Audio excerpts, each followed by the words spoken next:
MTV hustle 4 episode 16th collaboration week चल रहा है और आज हम इसका रिव्यू करने वाले हैं। पिछली वीडियो में आपने देखा होगा मैंने किन-किन की कोलैबोरेशंस के बारे में बात करी थी, जो भी सारी कवर हो गई थी। तो इस वीक में हसल के कंटेस्टेंट्स को हर एक स्क्वाड्स को जिंगल बनाने थे, तो उसके बारे में हम डिस्कस करते हैं। लेकिन पहले हम बात करते हैं कि एपिसोड शुरू होता है और हमें दिखाई देते हैं रियाड साहब और साथ में उनके होते हैं संबाता, जो कि एक मराठी रैपर है। और उनका एक गाना आया हुड लाइफ, जिसको वो प्रमोट करने आए थे, जिसके अंदर मराठी प्लस पंजाबी रैप का फ्यूजन है। और सच में ये गाना मैंने भी पहली बार सुना था और ऐसा कुछ भी मैंने पहली बार सुना था, मराठी के साथ पंजाबी का फ्यूजन। और गाना मुझे अच्छा लगा भाई। संभाटा का जो पार्ट है वो मुझे ज़्यादा पसंद आया और रियाड साहब का पार्ट मेरे को नॉर्मल लगा, लेकिन संभाटा का पार्ट मुझे ज़्यादा पसंद आया। तो जैसा कि आपको पता है हसल के 4 स्पॉन्सर हैं, चारों स्क्वाड्स को एक एक ब्रांड एंथम बनानी थी। तो सबसे पहले आते हैं स्टेज पे डिनो वॉरियर्स, जो बनाने वाले थे रॉयल इनफील्ड हंटर के लिए एक नया ब्रांड एंथम, जिसमें होते हैं लिटिल भाटिया, अजितेश भाटी और 99 साइड, और वो अपना ट्रैक प्ले करते हैं रॉयल इनफील्ड हंटर। यार मुझे ना इस ट्रैक का हुक बहुत सही लगा, बिल्कुल एक रेज वाली, बिल्कुल रॉक वाली वाइब आ रही थी। लेकिन अगर मैं आपसे सही बात करूं तो मुझे ये गाना, इसके वर्सेस इतने पसंद नहीं, और जिंगल के हिसाब से बात की जाए तो मुझे ये गाना इतना अच्छा नहीं लगा। और अगर मैं इसको कोई नंबर देता, तो अगर इसको नंबर भी मिलते होते, क्योंकि इस एपिसोड में नंबर नहीं दे सकती थी कोई भी स्क्वाड क्योंकि ब्रांड एंथम था, तो अगर मैं इसको नंबर देता तो मैं 6 नंबर देता, क्योंकि मुझे ये गाना इतना पसंद नहीं आया। कॉमेंट्स आप सारे जजेस के सुन ही लेना, क्योंकि नंबर है नहीं तो मैं कॉमेंट्स पे इस वीडियो में बात नहीं करूंगा। उसके बाद सेकंड स्क्वाड आता है EPR रेबल्स, जिसके अंदर होते हैं नाम सुजल, विचार और कैंट जट। भाई मेरे को इनकी बीट तो बहुत ही अच्छी लगी कि मैं इसको एज अ गाना भी सुन सकता हूं, और मुझे इनका हुक भी काफी पसंद आया। भाई पहली बार कैंट जट ने अपनी लो पिच में गाया तो मुझे काफी अच्छा लगा। नाम सुजल भाई का तो पार्ट, भाई जो उन्होंने एंडिंग दी बहुत खतरनाक दी, मजा आ गया। और साथ में भाई ने डांस के भी अपने स्किल्स दिखाए तो वो भी अच्छे लगे, जिसके लिए रफ्तार भाई ने उन्हें प्रेज भी किया। मुझे ये चीज़ बढ़िया लगी और ये गाना मेरे को काफ़ी पसंद आया।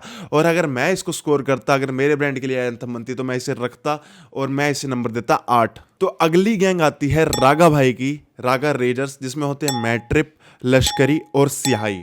और ये बनाने वाले थे ब्रांड एंथम वोक टॉक बाय विवा। मैं भी सब देखो सबका प्रमोशन फ्री में कर रहा हूँ, तो वोक टॉक बाय विवा के लिए गाना बनाते हैं। और इनका हुक सुनते ही भाई सच में नूडल्स की याद आ रही थी, बहुत ही ज्यादा गजब पार्ट था और कमाल का था। और वोक टॉक को वो चीज़ ब्रांड एंथम रखना चाहिए, ऐसा सब जजेस ने बोला। और मैं इन्हें अगर स्कोरिंग देता ना, तो भाई मैं देता इन्हें 10/10, क्योंकि मुझे इनका ब्रांड एंथम तो बहुत ही बढ़िया लगा था भाई, मजा आ गया सुन के। लेकिन भाई अगर मैं बात करूं मैट ट्रिप के स्पेशली परफॉर्मेंस की, तो मैट ट्रिप मुझे इसमें यार उसकी आवाज़ काफ़ी डल लगी, उसकी पिच काफ़ी डल लगी और उसका ना थोड़ा सा डल जाता हुआ पार्ट दिखा। लेकिन बढ़िया था ओवरऑल सॉन्ग। लेकिन मैट ट्रिप की तरफ से मुझे फिजिकली भी थका हुआ लगा, पता नहीं यार उसके दिमाग पे क्या, क्योंकि एक ही दिन में ये शूट हुआ है, तो शायद उसके दिमाग पे वो होगा कि वो पिछले अपने लिटिल भाटिया के साथ कोलैब में फंबल कर चुका है, तो उस हिसाब से मुझे लगा कि कोई दिक्कत थी। लेकिन गाना ओसम था, अच्छा लगा। उसके बाद आते हैं भाई DMC के डायनामाइट्स, जो कि मिंत्रा के लिए ब्रांड एंथम बनाते हैं, जिसके अंदर होती हैं फो, धार्मिक और सेंस। भाई इनका जो ट्रैक था ठीक ठीक था, ज़्यादा बढ़िया नहीं था कि मतलब वो ब्रांड एंथम जिंगल को इतना वो नहीं लग रहा था, मुझे इतना पसंद नहीं आया। लेकिन उनका ब्रांड भी ऐसा था फैशन से रिलेटेड, तो चीज़ें निकल के नहीं आई कि वो एग्जैक्टली मिंत्रा का नाम लेना चाहते हैं नहीं लेना चाहते हैं, क्योंकि वर्ड उन्होंने एक भी बार नहीं डाला।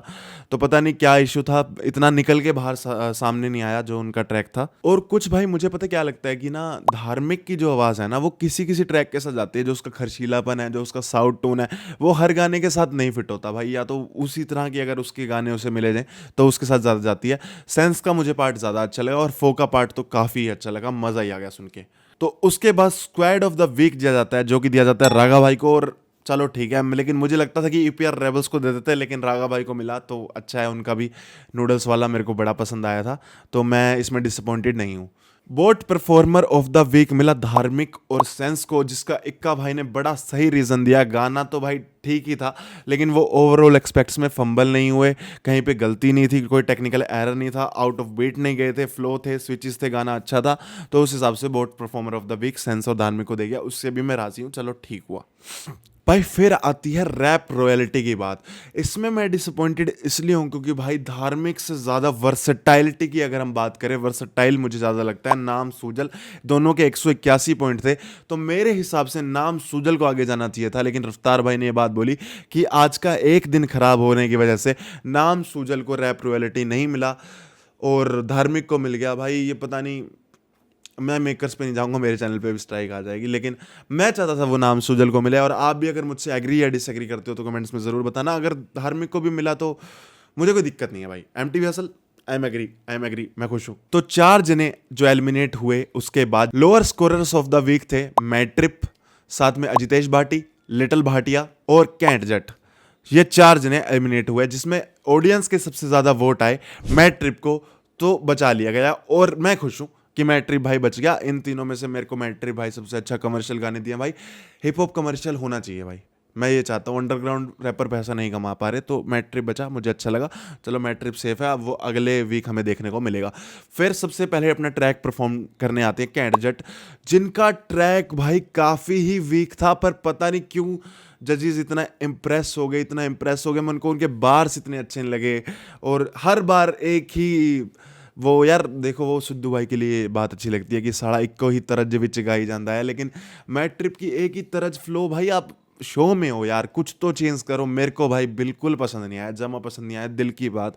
कैंट जट का वो वाला ट्रैक, बहुत बेसिक बातें, बहुत बेसिक बार्स और बहुत नॉर्मल सा ट्रैक, मुझे बिल्कुल पसंद नहीं आया। तो वो ट्रैक को अगर मैं नंबर देता तो मैं 7 नंबर देता। और शायद ऑन स्टेज का फ़र्क होगा कि वहाँ पे इतनी रेज है, वहाँ पे इतना सब कुछ है, तो शायद ये फ़र्क हो सकता है कि उनको वो चीज़ ज़्यादा पसंद आई हो, क्योंकि उन्होंने बोला ऐसे, रफ्तार भाई ने अपना हाथ मारा कि मेरे अंदर इतनी रेज भर गई। ठीक है, बात करते हैं लिटिल भाटिया की।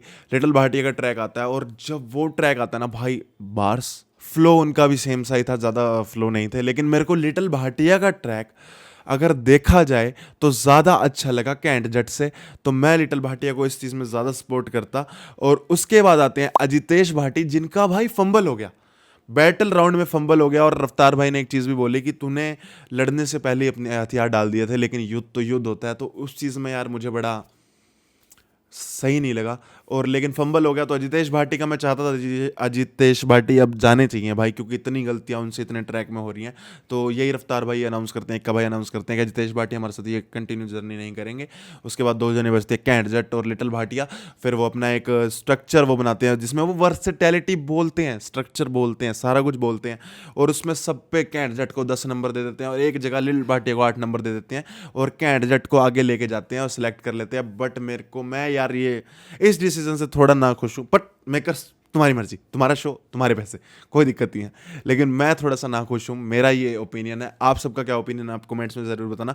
मुझे लगता है कि लिटिल भाटिया ने भाई एक चीज़ जो बिहार को इतना ज़्यादा रिप्रेजेंट कर रहा था, भाई पंजाब तो ऑलरेडी इतना रिप्रेजेंटेटेड है, और ये सारी बातें भाई, तुम पंजाबी कोर ऑडियंस नहीं हो। रफ्तार भाई, इक्का भाई अपने आप को कह ले, लेकिन वो पंजाबी कोर ऑडियंस नहीं है। मेरे जैसी जो ऑडियंस है ना, वो पंजाबी कोर ऑडियंस नहीं है। चाहे हम रोहन करियप्पा की बात करें, चाहे हम रैप बोट की बात करें, चाहे हम किसी की भी बात करें भाई, आजकल सब दिलजीत दोसांझ है भाई, सब पंजाबी सुन रहे हैं, लेकिन वो कोर ऑडियंस नहीं है जो बातें हम समझ सकते हैं पंजाबी की। तो मुझे वो कैंट जट या बॉब बी रंधावा की बातें करें तो वो इतनी फ्रेश टॉक्स नहीं लगती हैं, क्योंकि भाई हमने ऐसे ऐसे सिंगर्स को सुना है, ये बातें सुनी हैं, तो मैं ये कह सकता हूँ।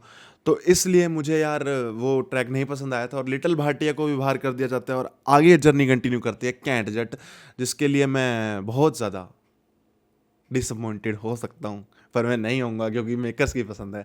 आप इस ओपिनियन से रिलेट करते हो यानी, मुझे ज़रूर बताना। और चैनल का नीचे लाल वाला बटन सब्सक्राइब कर देना, और वीडियो को शेयर कर दो भाई। अब सिर्फ हसल को मैं कवर कर रहा हूँ यूट्यूब पे, तो भाई को थोड़ा प्यार दो और गालियाँ मत दो। दुआ में याद रखो। धन्यवाद।